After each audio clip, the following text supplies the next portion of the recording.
Eleanor Ashworth stood in the corridor outside her husband's study with a cup of chocolate going cold in her hands, and she did not drop it. She did not raise her voice. She did not ask him to repeat himself.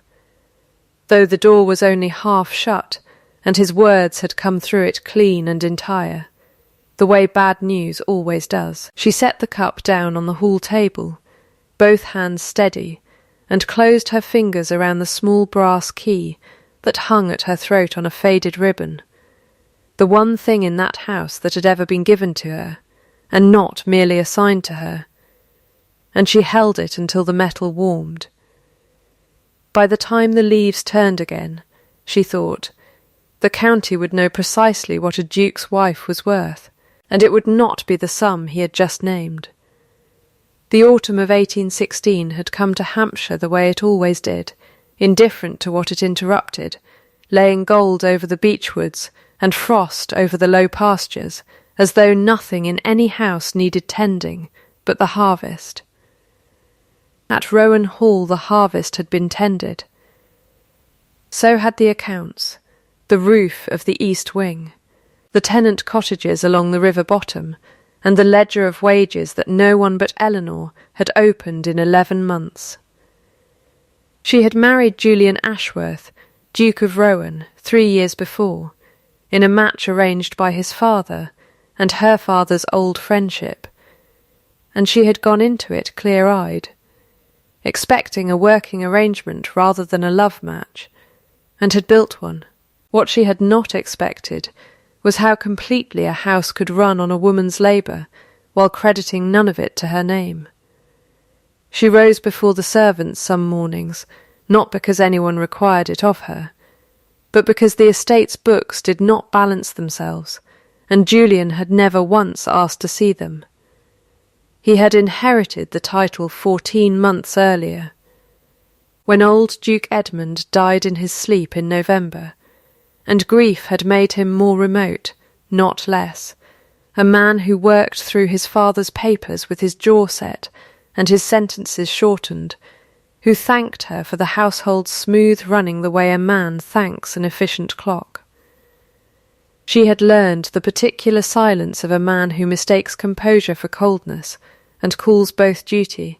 She had learnt to read him in the set of his shoulders rather than his words, because his words, when they came, were rationed like everything else about him.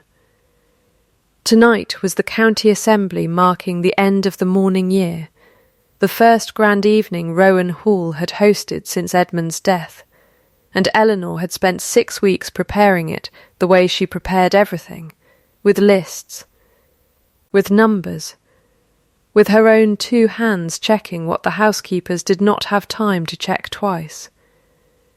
She had chosen the wine. She had settled the dispute between the fishmonger and the cook.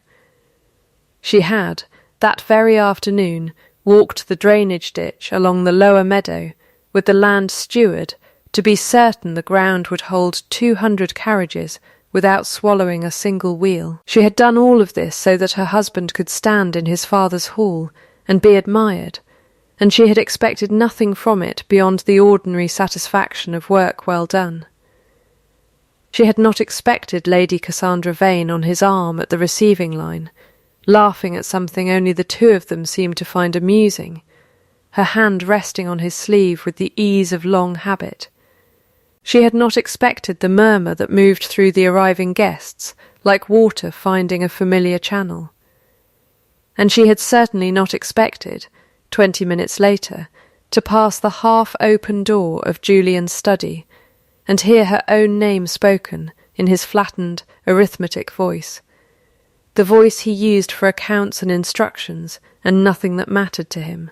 Eleanor is suitable, he was saying to his aunt, or to the heir, or to whoever stood near enough to receive the verdict. She keeps the house as it should be kept. That is all I require of a wife. I am not obliged to love her for it. There was a pause, and in it, Eleanor heard Cassandra's low laugh, soft as poured cream, agreeing with him before he had even finished agreeing with himself. That was the whole of it. 3 sentences, delivered in the tone he might have used to describe a well-oiled hinge. She stood very still in the corridor, and the cup went down on the hall table, with both hands steady, and she found, when she searched herself for the expected wound, that what she felt was not surprise. It was confirmation. She had suspected the shape of his private accounting of her for months. Now she had the figures. She did not go in. She did not weep in the corridor, where a footman might round the corner and find her. She allowed herself 4 minutes. She had learned, over 3 years, to count them, the way she counted everything else, and to file whatever was left over into a drawer of herself she did not open during working hours. And at the end of the 4th minute, she smoothed her skirts, checked her reflection in the darkened window glass, and walked into the ballroom to greet her guests, as though she had heard nothing at all worth repeating. It was, she would think later, the last night she ever allowed herself to be surprised by what a man who did not know her called her worth. She had learned young that a household run well is invisible, and a household run badly is the only kind anyone notices. Her own father, Thomas Hale, had managed land for 3 different families before his death, and had told her more than once, over ledgers spread on the kitchen table by candlelight, that numbers do not lie, though people believe endlessly that they can make them. She had kept that with her the way other women kept scripture. She kept it with her now, moving through the ballroom in blue silk, accepting compliments on the wine and the flowers and the arrangement of the tables, while behind her, at the edge of her vision, Julian stood beside Lady Vane, and did not look for his wife once. She found Mrs. Fenwick, the housekeeper, near the supper room, refilling a tray with the brisk economy of a woman who had run this house through 2 dukes and had no patience left for a third's foolishness. Mrs. Fenwick took one look at her and set the tray down. "You've heard something, Mrs., Fenwick said. It was not a question. I've heard exactly what he thinks of me, Eleanor said plainly for once. I ought to be grateful for the honesty. Are you? No, Eleanor straightened a fork that did not need straightening, but I intend to use it. Mrs. Fenwick studied her for a long moment, the way she might have studied a column of figures that refused to sum correctly on the first pass. Then you'll want the estate books moved to the east study, she said finally. The light's better in the mornings, and nobody thinks to look for you there. It was not comfort. It was information, offered the way this house's oldest servant offered everything that mattered, sideways, practical, and exactly on time. Eleanor almost smiled. Thank you, Mrs. Fenwick, don't thank me. Do the work. The housekeeper picked the tray back up. That's always been the whole of what you're good at, in this house. Might as well be good at it on purpose now. Eleanor went to bed that night beside a husband who did not know she had heard him, and she did not sleep, and she did not weep either. She lay with her eyes open, and made a list in her head, the way she made every list, in order of what could be done first. In the morning she rose before the servants, as she always did, and she did not go to the breakfast room. She went to the east study, where the light was better, and she opened the estate ledgers, and she began, in earnest, to build something a man's careless arithmetic could not erase. The Lower Meadows drainage had been failing for 3 years before anyone thought to ask Eleanor about it, largely because no one had thought to ask Eleanor about anything beyond menus and linen. The tenant families along the river bottom lost a portion of their barley to standing water most autumns, and old Duke Edmund's steward had proposed, twice, a new culvert at a cost the estate could not spare, while the war years still hung over its finances. Julian, absorbed in his father's unfinished correspondence and his own grief, had let the proposal sit unread in a drawer for 11 months. Eleanor read it in an afternoon. She read it twice more the next day, walked the ground herself in boots borrowed from a groom, and found what the previous steward's report had not quite said outright, that the culvert he wanted was 3 times larger than the water required, and 3 times more expensive than necessary, because he had costed it against a flood that came once a decade and not the ordinary autumn rise that came every year. She redrew the plan herself, with her father's old habits guiding her pencil, and brought it to Absalom Reed, the estate's land steward, a broad, sun-browned man who had worked Rowan land for 20 years and trusted duchesses roughly as far as he trusted weather forecasts. "Begging your pardon, your grace," he said, turning her drawing over as though it might improve upside down. "But this isn't the sort of thing a lady generally troubles herself with." "No," Eleanor agreed. "It's generally the sort of thing that troubles the tenants instead, every October, when their barley rots in standing water. I'd rather trouble myself with it than them." She tapped the drawing. "Your channel is sound. Your outlet is not. Move it 40 yards downstream, past the willow root system, and you won't need a culvert at all. You'll need a ditch a quarter the price, dug before the first frost." Reed looked at the drawing for a long time. Then he looked at her. 40 yards, he said slowly. "That saved near £200 against my old figure."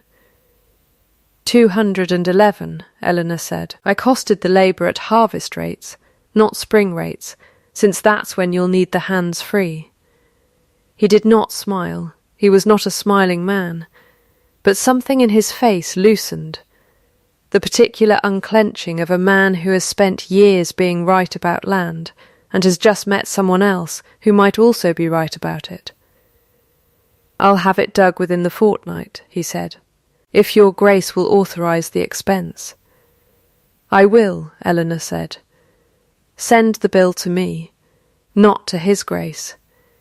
He has enough correspondence." That was not entirely true.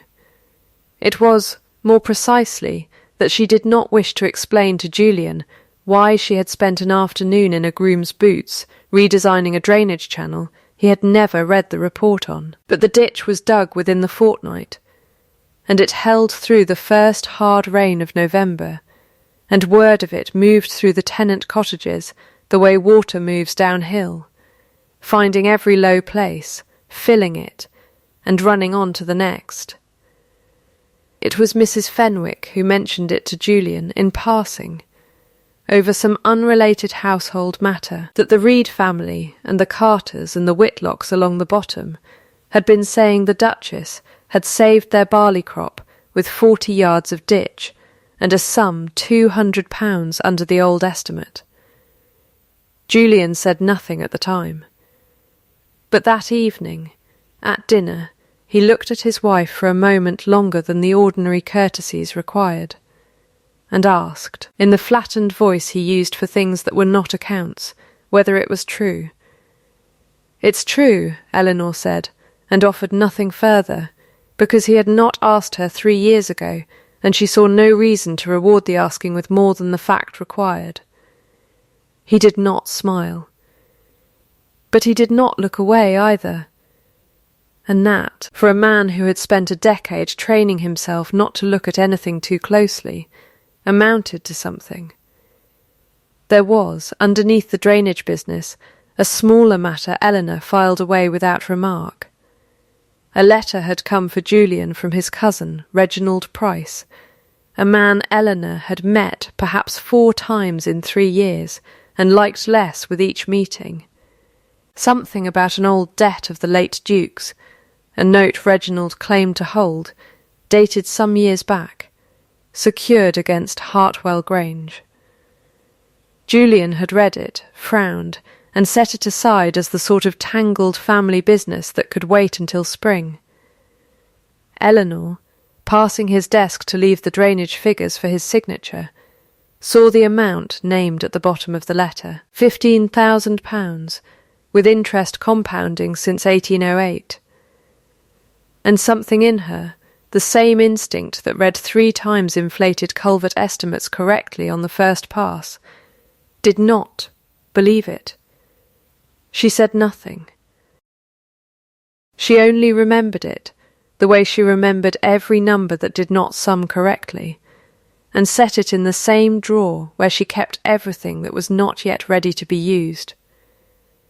The wool crisis came in January, and it was worse than the drainage, because it touched money the estate did not have to spare, and a man Eleanor did not yet fully understand. The Rowan flocks had always gone to the same broker in the county town, an arrangement old Duke Edmund had made decades before, and never revisited, and that January the broker's price came in 11% below the previous year's, on the flimsy claim that the market had softened.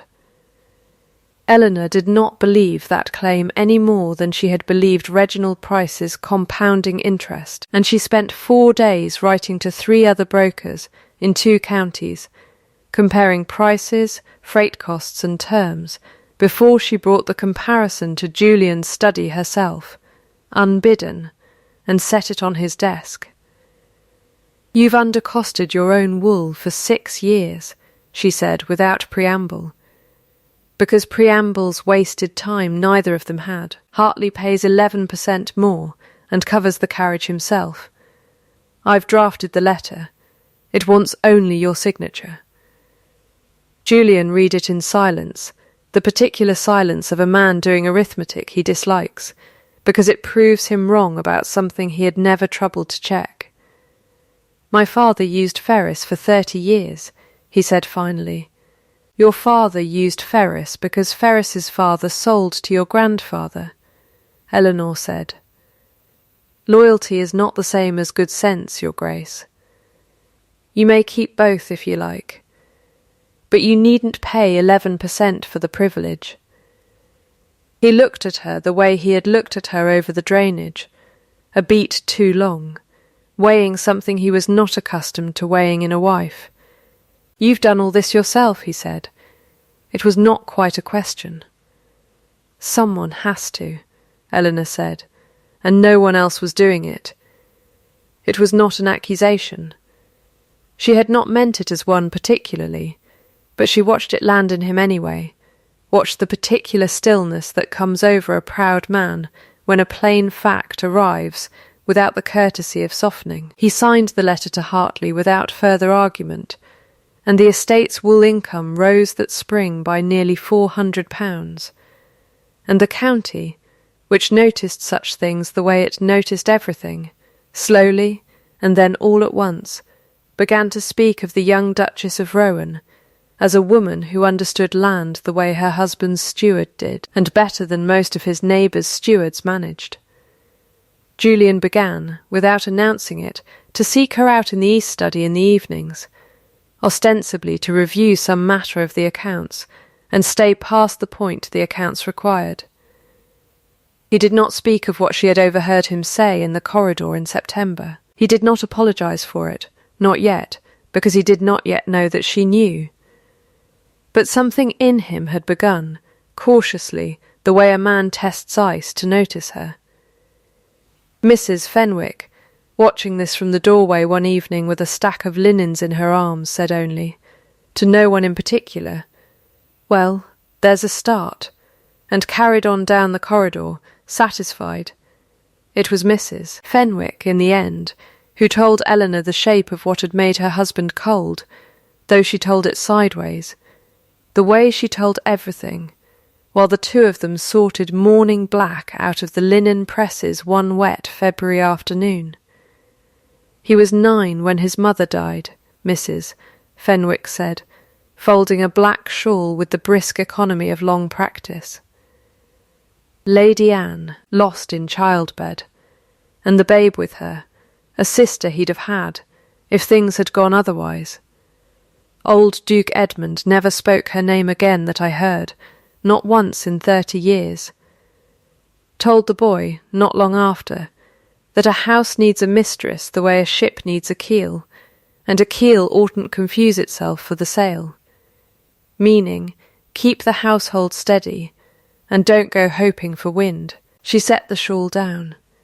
He was a good father to the boy in every way but that one. Taught him land, taught him figures, taught him duty backward and forward. Never once taught him it was safe to want anything. Eleanor folded a black glove into its pair, slowly, and the rest of it? Before me? Miss Sophia Kellerman, Mrs., Fenwick said, with the flat disapproval of a woman recounting an old scandal she had never forgiven. Engaged to his Grace, Lord Ashworth, he was then 6 years back, before his father's title came to him. Jilted him 3 weeks before the wedding for a viscount with a better income. Whole county watched it happen. He never said a word about it after, not one, which I always took to mean it went in deeper than the talking kind of hurt does. She shook out another shawl. So when your marriage came along, arranged sensible like by his father and yours, I expect he thought himself lucky. A wife who wouldn't ask more of him than the house required. Safer that way, in his reckoning. He built himself a keel, and called it a marriage, and never once thought to ask what a keel might want, going forward. Eleanor said nothing for a long moment. She thought of the corridor in September, of suitable, I am not obliged to love her for it, and found that the sentence, turned over in this new light, looked less like contempt and more like a wall a frightened boy had built at 9 years old, and never once been taught to take down. It did not excuse him. She was careful, turning it over, not to let it excuse him. But it explained him, and the two things, she was learning, were not the same country at all. She said as much to Mrs. Fenwick, who only grunted and reached for the next shawl, uninterested in philosophy when there was mending yet to be done. The county, meanwhile, had begun its own slow recalibration, the kind that moves through drawing-rooms and church pews the way tide moves under a dock. Invisible until the boats start to shift. Lady Vane's presence at the September assembly had not gone unremarked, and in the months since, as the wool contract and the drainage ditch and a dozen smaller competencies attached themselves publicly to the Duchess's name, the whisper had begun to change its shape.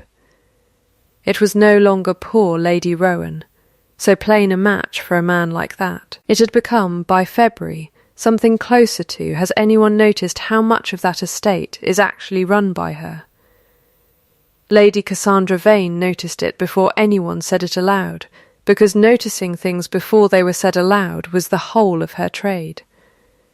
She had spent 2 years cultivating Julian's grief-shadowed attention with a patience Eleanor's competence now threatened to render pointless, and she did not intend to lose ground to a woman who redrew drainage plans in borrowed boots. That same February, quietly over cards at a neighbour's house, she began speaking, gently, regretfully, always as though she wished it were not true, of how very much time the Duchess spent alone with her husband's land steward. Long afternoons, unchaperoned walks along the river bottom, such devotion to the tenants, Lady Vane said, smiling into her hand of cards, that one almost wondered where the devotion truly lay. It was a small stone dropped into still water. But Cassandra Vane, like her cousin-in-arms Reginald Price with his compounding £15,000, understood that a story needed only to be dropped once to begin, on its own, to ripple. The knock came on a Thursday, near midnight, when Eleanor had thought the house long asleep. She was in the east study, as she so often was, a branch of candles burned down to stubs, and the wool ledgers spread before her, when Julian opened the door without ceremony, and stood in it for a moment before he spoke. "You're still working," he said. "I generally am, at this hour." She did not look up. "Is something wrong?" "No," a pause. He came in anyway, and stood by the cold hearth with his hands behind his back, the posture of a man rehearsing a sentence he had not yet found the courage to say plainly. "I heard something today. From Fenwick, though she didn't mean to tell me, Reed's wife let it slip to her, and she let it slip to me. About the September assembly." Another pause, longer, about what I said. "In the study. Before the ball. You heard it," he said. "It was not quite a question. I heard all of it," Eleanor said. "Suitable. Keeps the house as it should be kept. Not obliged to love her for it. I believe I have it correctly." He did not flinch, though something behind his eyes moved, the way still water moves when a stone finally reaches the bottom. "I've thought about that sentence a great many times since September," he said. "I find I cannot make it sound better than it was, however I turn it. I am sorry for it. Not the sentiment behind it entirely. I don't yet know how much of that was true, and how much was cowardice dressed as honesty, but for saying it where you might hear it, and for the year before that, in which I never troubled to learn whether it was true at all." "That is an apology," Eleanor said. "It is not yet an explanation. I find I want both, before I decide what to do with either." "Then I will give you both," Julian said, "though not tonight. Not with a speech I've prepared, standing in a doorway. I'd rather show you over time than tell you once and consider the debt paid." Something in Eleanor eased, cautiously, the way a hand unclenches after being closed too long. "Show me then," she said. "Not tonight, and not with words alone. Show me over time, and I will tell you plainly if I believe it." "That's fair," Julian said. "It is," Eleanor agreed, and for the first time in 3 years something like a treaty passed between them, unwitnessed, in a cold room at midnight, sealed with nothing more than 2 people agreeing to be honest about the shape of what came next. She reached up, without entirely deciding to, and touched the small brass key at her throat, the one Edmund had pressed into her palm on his deathbed, a year before, with words she had never fully understood. "For when you need it, not before." She had worn it since as a private thing, hidden beneath her collar, meaningless to anyone who did not know its origin. That night, for the first time, she let it show above the fabric, in plain sight, and did not know yet how soon she would need it. She needed it 11 days later, when Mr. Josiah Pruitt, the family's solicitor, wrote to say that Reginald Price had formally lodged his claim, £15,000, now compounded to something nearer 27, secured, he asserted, against Hartwell Grange, with a note in the late Duke's own hand as proof, and a demand that the matter be settled before Lady Day or the Grange be surrendered in payment. Eleanor read the letter twice, and thought of the small brass key, and understood, finally, what it had been waiting for. Edmund's private muniment room sat behind a locked door at the end of the north gallery, a room Julian had not entered since his father's funeral, and Eleanor had never entered at all. The key from her throat turned in its lock as though it had been cut for that purpose, and no other, which, she understood now, it had. Inside, among boxes of old correspondence and estate maps gone soft with damp, she found a deed box marked with Edmund's initials, and a date 8 months before his death, and inside it, beneath a stack of ordinary papers, a sealed letter addressed, in Edmund's own hand, to her. She sat on the floor of the muniment room in the grey afternoon light, and read it twice before she believed it. He had watched her, the letter said, for 2 years before he wrote it, watched her keep the house his own wife had once kept, watched her balance books his son would not open, watched her walk the land in borrowed boots when no one asked her to. He had come, slowly and against 30 years of his own doctrine, to believe that the keel he had once told his son to prize above the sail was, in her case, the very thing steering the ship. He had drawn up a codicil, witnessed and sealed by Pruitt, leaving her, not Julian, not the entail, but her, by name, Eleanor Ashworth, Hartwell Grange and £40,000 in the funds, to be delivered upon Pruitt's judgment that she had proven herself the steward he believed her to be. "I was wrong about your mother," the letter said, in a hand grown shaky near the end. "I was wrong to teach my son that love and duty could not share a house. Do not let him make my mistake twice, and do not let Reginald take from you what I have finally had the sense to give." Beneath the letter, in the same box, Edmund's own travel diary from 1808, the year of Reginald's supposed debt, placing the old Duke in Bath for the entire month the forged note claimed a meeting in London, an alibi written 8 years before anyone thought to need it. Eleanor sat a long while with the letter in her lap, and did not weep, though she allowed herself, for once, to waive the 4-minute ration entirely, and simply breathe. Cassandra Vane's counterpunch arrived 3 days later, in the form of 2 letters delivered anonymously to half the drawing-rooms in the county, purporting to be correspondence between the Duchess and her land steward, warm in a manner no working correspondence ought to be. Eleanor read the copy Mrs. Fenwick brought her with the same flat attention she gave a miscounted ledger. "They've spelled Reed's Christian name wrong," she said. "He signs himself Absalom. Whoever wrote this used Absalom, with an O. Reed's own father misnames him that way sometimes, out of an old family joke. No stranger would know to make that particular error, unless they'd heard it second-hand and repeated it carelessly." She set the letters down. "It's a forgery, and not a careful one. I imagine we'll be able to prove it in an afternoon." She was not angry. She was, if anything, faintly, coldly amused, the way a woman is amused by an opponent who has finally shown her the whole of their hand.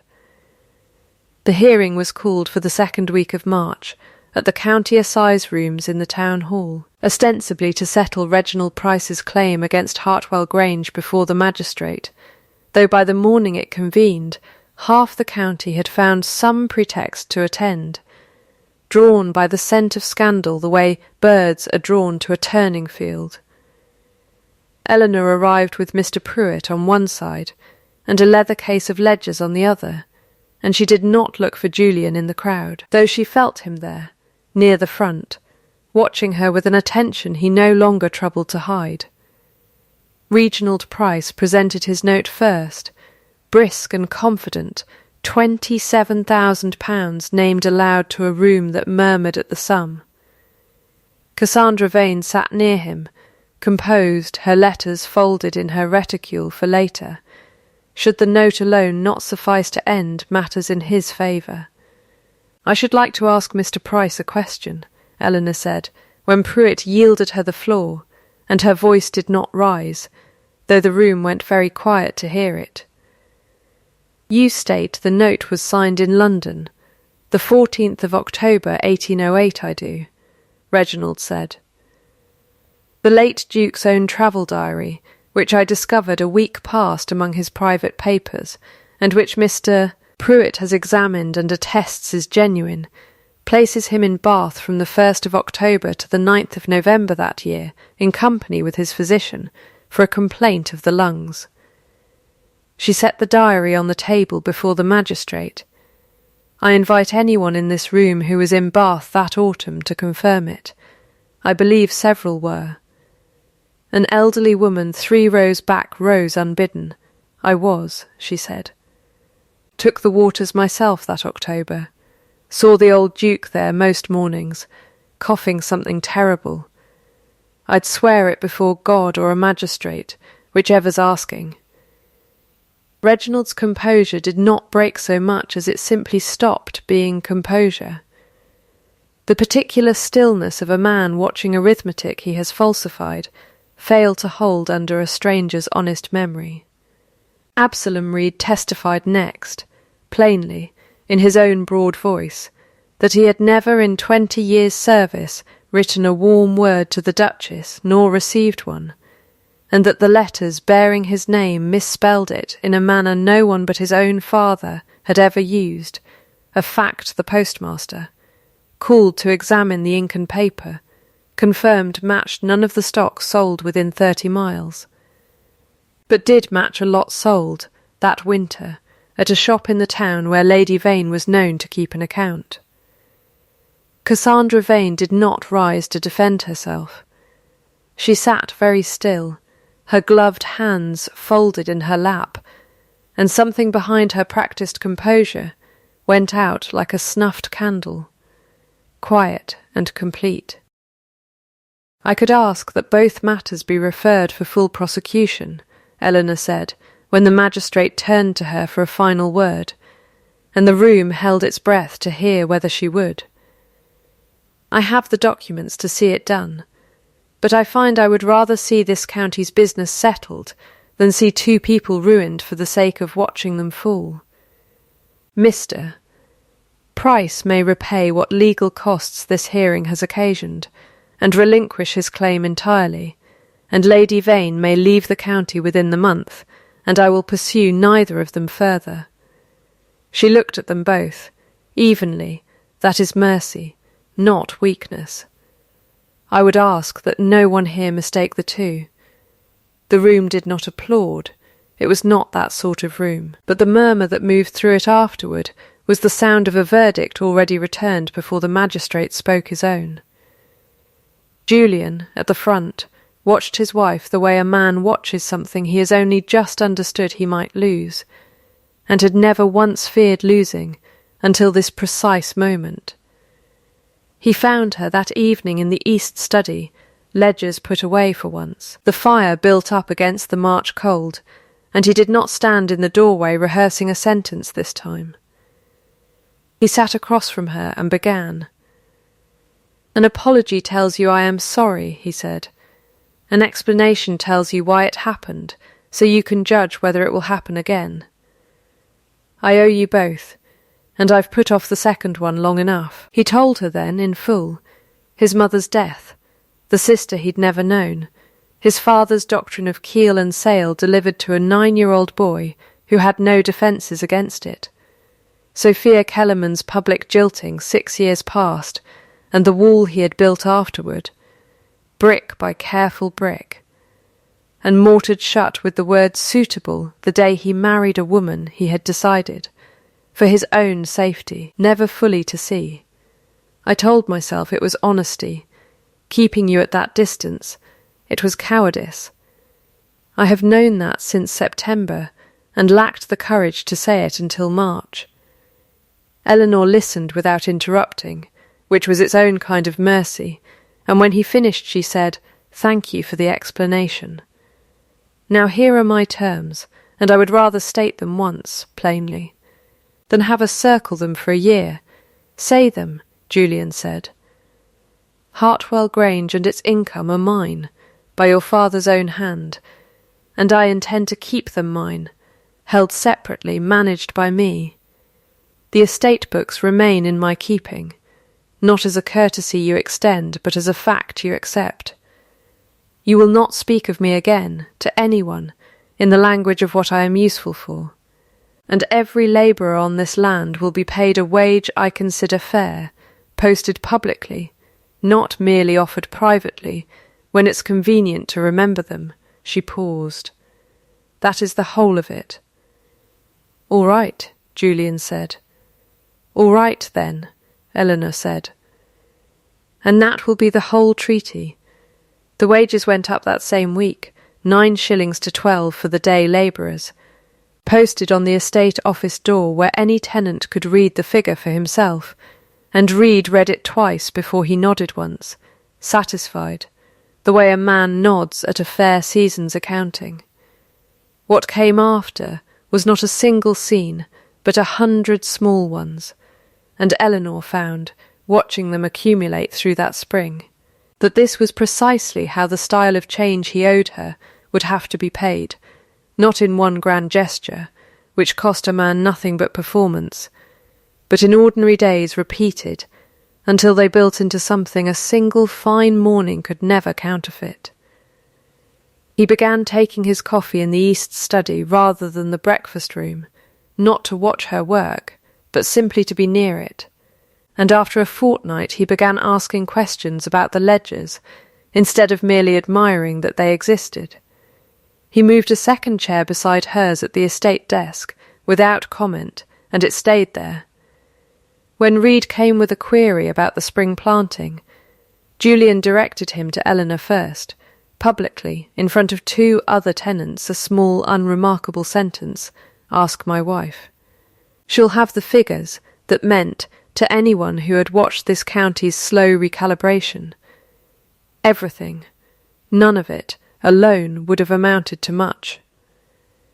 Eleanor understood that, and said as much to Mrs. Fenwick one evening, turning a shirt collar in the lamplight.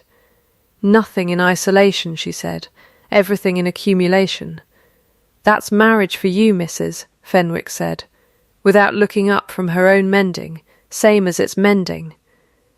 One stitch tells you nothing. Look at the whole seam after a month, though. The relapse came in April, small and almost forgivable, which was precisely why it mattered.